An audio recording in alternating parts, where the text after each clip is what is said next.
You're listening to the Quint's podcast.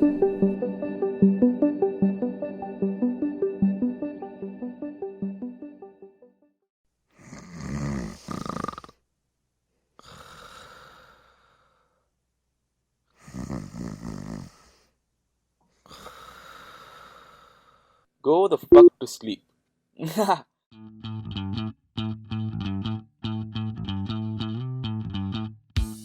I'm sorry to start so bluntly, but yes, go to sleep. In other words, on today's podcast, I'm going to tell you exactly why you should get good sleep, how to get good sleep, why you may be feeling exhausted despite sleeping a lot, and how to sleep really little and still wake up feeling refreshed.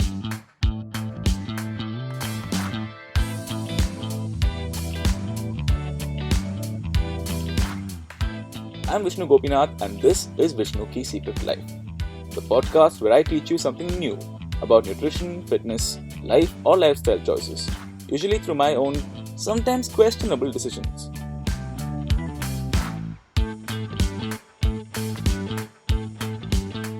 Sleep is the third pillar of good health, the first two being nutrition and exercise. Simply eating right and sleeping well will make you healthier. I stand by this statement. On the other side of this coin is that if you don't get enough quality sleep, your fitness, your brain, your memory, and your appetite all go for a toss. I'm no doctor, so how do I know this? Take a wild guess. Yes, I've messed around with my sleep quite a bit, getting too little or sometimes, getting the exact right amount. Let me tell you exactly what happens to your health when you don't get enough sleep. So maybe then you'll be actually listening and understand why you should be getting good sleep. Getting inadequate sleep for even one night can affect your brain function. Getting inadequate sleep for many nights or many days together turns your brain into a confused puddle. Because of the work I do, I used to have to wake up at very odd hours. On some days I'd have to wake up at 4:30 a.m. and on other days I'd wake up at 2 in the afternoon and on some days I'd have to wake up at 10 at night. This meant I never had a fixed sleep schedule. I powered through with the help of coffee and other things. But I knew I had a problem and I was starting to forget the smallest of things. Like I'd pack lunch and I'd forget to carry it with me. I'd make a plan with a friend and I'd completely forget about the plan in an hour or so.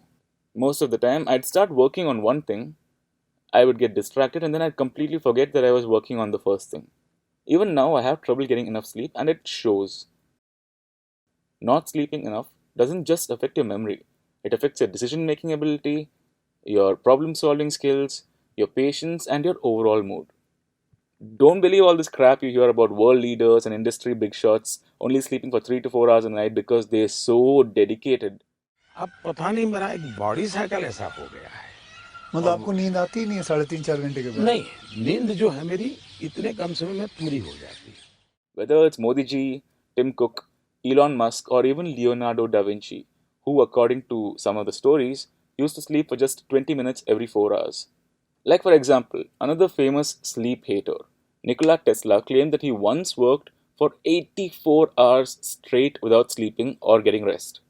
He spoke about the thrill of being an inventor by saying that such emotions make a man forget food, sleep, friends, love. No, Tesla, it's not the emotions that are making you forget things, it's the severe sleep deprivation. Don't buy into this shit. It's just bad for your health. Get your sleep, get adequate sleep. So now let's continue with our podcast. So, back to my own story now. After a few days or a few weeks of sleep deprivation, I had trouble making basic decisions like what should I eat, what should I spend my time on, etc. Basically, the most simple, basic things ended up taking more time than ever. Apart from this, it also made me more anxious because physical stress equals mental stress. Remember that. Sleep deprivation also tends to mess with your appetite. It makes you hungrier for sugar and other junk foods and other comfort foods for some reason. So when I'd go for long hours without sleeping for a few days, I'd start craving more sugar and other junk food for some reason. And that's where we come to the next part. Sleep deprivation makes it hard for you to lose fat and stay healthy. Your body repairs and heals itself when you're asleep. That's when most of your recovery and weight loss actually happens. So, when I'd miss a lot of sleep, I'd also lose weight much more slowly, and in some cases, I just wouldn't lose weight.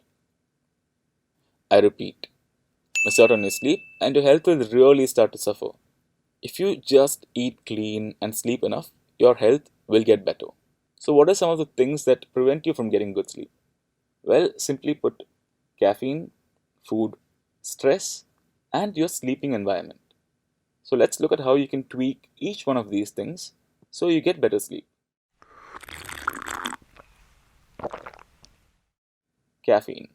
Caffeine is the first and simplest thing you can change. Coffee wakes most of us up when you're groggy and sleepy in the morning. But, and I'm saying this from personal experience also, too much coffee, it won't just wake you up, it'll stop you from sleeping on time and it'll stop you from sleeping well. I used to drink 4 to 5 cups of black coffee every day, with my last cup usually around 6 pm in the evening. To literally no one's surprise, I couldn't get to sleep till at least 2 to 3 am every day, and even then my sleep would be very broken and disjointed. So I cut down my coffee intake, and it made a huge difference. Have your last cup of coffee no later than 2 in the afternoon. No more caffeine after 2 pm. Make that a rule. Next is your food. Some foods help you sleep better. Some foods make you sleep deeper. Foods like chicken, turkey, and some other meats have this amino acid called tryptophan. Remember the name, tryptophan. Tryptophan makes you feel sleepy and helps give you a better quality of sleep. If you have meat with some carbohydrates like bread or rice, that makes your body process tryptophan better. That's why when you eat a heavy meal like biryani or any major meal, you get that food coma feeling where you're sleepy and drowsy. The combination of the carbs and the meat makes you nice and sleepy. Keep that in mind when you want to sleep well. But some other foods, like say sugary snacks, pastries, cakes, and stuff with a lot of sugar, it won't just make you sleepy, it'll make you exhausted and groggy. These snacks make your blood sugar go up, then crash back down, leaving you tired and drowsy. This is one reason that you might go to sleep, and despite sleeping well, you wake up feeling tired and drowsy because your body just went through a huge energy dump. I figured this out when I used to have my cheat days, where I'd eat like a cheesecake and other delicious sugary snacks, and the next day I'd feel like I got hit by a truck when I woke up. Try not having anything too sweet or too sugar heavy before you sleep. Eat something with some chicken or turkey, and you'll wake up feeling much more energetic. Finally, there's your sleep environment. I can't stress this enough. You need to switch off all the white lights and bright lights in your room after sunset, and try and stick to using dim lights at night. Your body has a regular rhythm that works off of the light that you're exposed to. When you keep bright lights on at night, your body thinks that it's still daytime, and that doesn't let you feel sleepy properly. Dim the lights, dim the screen exposure. Being exposed to laptop or mobile phone lights also disturbs your circadian rhythm. Your circadian what? Your circadian rhythm is your body's system that tells you when it's time to sleep and when it's time to wake up. But I'm not stupid. It's almost impossible to avoid screens. I know that. TVs, computers, mobile phone screens, laptops. They're everywhere. So, what you should do is install a blue light filter on all of these systems. The blue light coming from these screens is what disturbs your sleep cycle and your sleep rhythm. It also reduces the quality of sleep you get at night. A blue light filter is not an external thing, it's not an additional thing you need to buy. You can literally download it for most of these systems. A blue light filter removes the wavelength of blue light from your screen at night, and this makes you sleep better and deeper. This sounds really basic, but try it and you'll be shocked by how much of a difference it makes. Also, with your sleep environment, repeat after me. You need to sleep in total, complete darkness. Your brain is super sensitive to light. Even a little bit of light tends to mess up your sleep quality. Over the past few months, initially I used to sleep in a completely dark room. For the first month or so, it was really peaceful and it was completely dark in my room, and I was shocked at how much better I felt when I woke up. But recently, my sleep was a lot more disturbed because my girlfriend would stay up late on her laptop, and even though it wasn't much light, it seriously messed up my sleep. I'd wake up feeling more tired than ever, and I had no clue why I was feeling like this. Till I started reading, obviously. In a nutshell, keep your room dark. Get these blackout curtains if you have to. Remove all the small lights and all the other distracting things. And try to keep the room's temperature around 18 to 23 degrees Celsius. Because for some reason, that temperature range makes you sleep better and deeper. Now, some of you might be thinking, I sleep for 7 hours, I sleep for 8 hours, but I'm still tired. Why does this happen? Well, if you've checked off the other things I've already told you about on this list, this might be because of how sleep cycles work. So what happens is when you sleep, you aren't actually asleep through the whole night. Or rather, you aren't asleep to the same level through the whole night. Our bodies sleep in 90-minute cycles. At the beginning and end of this 90-minute cycle, you're relatively more awake. But bang in the middle of the cycle, say around halfway, you are at your deepest sleep possible. Waking up in the middle of a sleep cycle is usually the reason you're still feeling tired and groggy and exhausted. I've experienced this so often, it's not funny anymore. So, how do we fix this? To fix this, if you wake up with an alarm, set the alarm in multiples of 90 minutes. Simply explained, try and sleep for 7.5 hours or 9 hours, or if you're sleeping less, sleep for 6 hours. Because all of these times are divisible by 90 minutes. So if you sleep for 6 hours, that's 4 sleep cycles. You sleep for 7.5 hours, it's 5 sleep cycles. And 9 hours is 6 sleep cycles. Try and wake up at the end or the beginning of a sleep cycle, and you'll wake up refreshed as fuck. If you wake up bang in the middle of a sleep cycle, say because of an alarm or an annoying sleeping partner or a child, you'll be groggy and confused.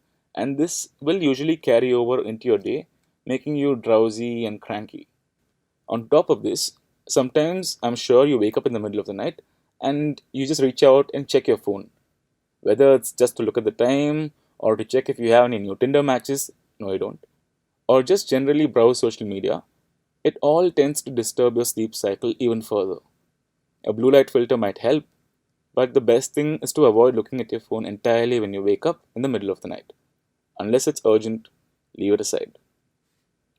Finally, the other things that help facilitate better sleep are sex, exercise, and a cold shower.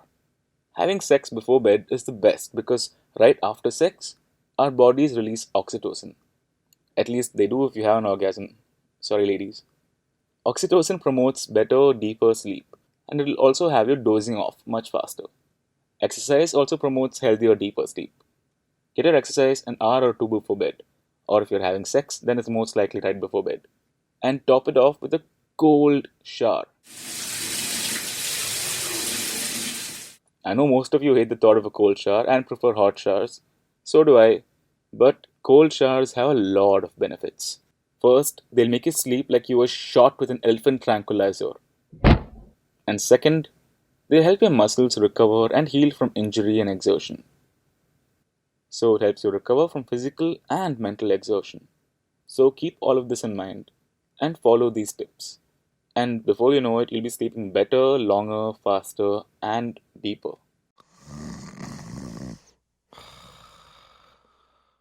Write to us with any feedback you might have on this podcast and tell us how your sleep experiment went. What worked for you? What didn't work? Tell us at podcasts@thequint.com. That's all we have for you on this edition of Vishnu Ki Secret Life. On the next edition, I'll tell you about supplementation and how some supplements can also help you sleep better, while other supplements can help you be more sociable, be funnier, and do a whole range of amazing things that you never knew about. Join us again next time for another episode of Vishnu Ki Secret Life.